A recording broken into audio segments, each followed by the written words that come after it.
আমাদের নবী সাল্লাল্লাহু আলাইহি ওয়াসাল্লামকে এমন যুগে পাঠানো হলো, কানা যালিকাল আসরু আসরুস সিহর, ওই যুগে ছিল জাদু। যালিকাস সিহর কানা মিনাত তিব্বি, ওই যুগে ছিল চিকিৎসা বিজ্ঞান। কানা যালিকাল আসরু আসরুল বুলাগা ওয়াশ শুআরা, ওই যুগ ছিল কবিদের যুগ, ওই যুগ ছিল বিশুদ্ধ ভাষায় কথা বলার যুগ, ওই যুগ ছিল সাহিত্য চর্চার যুগ। তাই আল্লাহ রাব্বুল আলামিন এমন এক কুরআন দিয়ে দিলেন, এই কুরআনটা ছিল সম্পূর্ণই মুজিজা। আল্লাহ রাব্বুল আলামিন এই কুরআন সম্পর্কে বলছেন, ওয়া নুনাজ্জিলু মিনাল কুরআন মা হুয়া শিফাউ ওয়া রাহমাতুল লিল মুমিনিন। এই কুরআন হলো এমন কুরআন যে কুরআন দিয়ে চিকিৎসা করা যায়, ওয়া শিফাউ ওয়া রাহমাতুল লিল মুমিনিন, এবং মুমিনদের জন্য রহমত।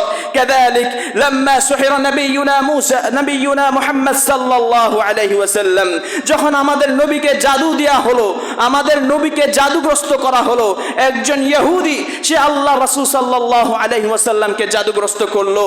আল্লাহ রাসূল সাল্লাল্লাহু আলাইহি ওয়াসাল্লাম কানা মারিদান মুনযু আইয়াম, কয়েকদিন আল্লাহর রাসূল অসুস্থ ছিলেন। ওয়া কানা লা ইয়াতাহাররাক মিন ফিরাশিহি, আল্লাহর রাসূলের অবস্থা এমন হয়ে গেল তিনি বিছানা থেকে নড়তে পারছেন না। ওয়া কানা লা ইয়াকাদু আন ইয়াখুমা, তিনি বিছানা থেকে দাঁড়াতে পারছিলেন না। ফাইদা আতাহু মালিকান, আল্লাহ রাব্বুল আলামিনের পক্ষ থেকে দুইজন ফেরেশতা চলে আসলো। দুইজন ফেরেশতা চলে আসার পর দুইজন ফেরেশতা চলে আসার পর একজন আরেকজনকে জিজ্ঞেস করলো, মা হাদাল মারিদ, এই অসুস্থ ব্যক্তির কি হয়েছে, এই রোগীর কি হয়েছে? ক্বালা মালিকুন আখার সুহিরা বিহি, আমাদের নবী সাল্লাল্লাহু আলাইহি ওয়াসাল্লামকে জাদুগ্রস্ত করা হয়েছে। থুম্মা নাযালা জিবরিল আলাইহিস সালাতু ওয়াস সালাম, তারপরে জিবরিল আলাইহিস সালাম অবতীর্ণ হলেন বিল মুআউযিদাতাইন, সূরাতুল ফালাক ওয়া সূরাতুন নাস, সূরা ফালাক এবং নাস নিয়ে অবতীর্ণ হলেন।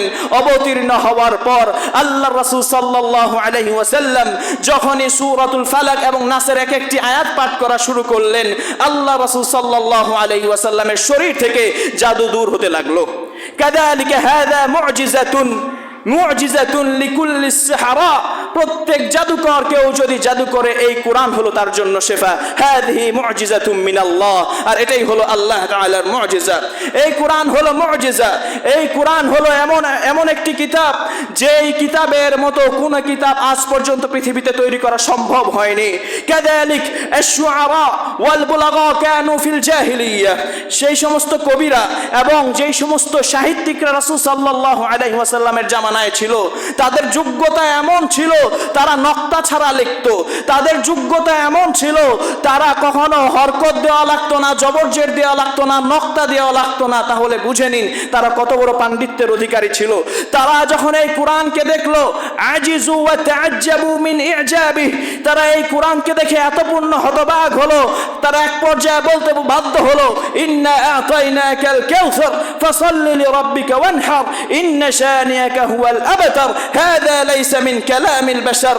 যখন তারা সূরা কাউসার শুনলো, তারা কাউসার পাঠ করার পরে বলল, এটা এমন একটি সূরা, এটা এমন একটি সূরা, এটা এমন কুরআন, ইন্না আতাইনাকাল কাউসার ফাসাল্লি লিরাব্বিকা ওয়ানহার ইন্না শানিয়াকা হুয়াল আবতার।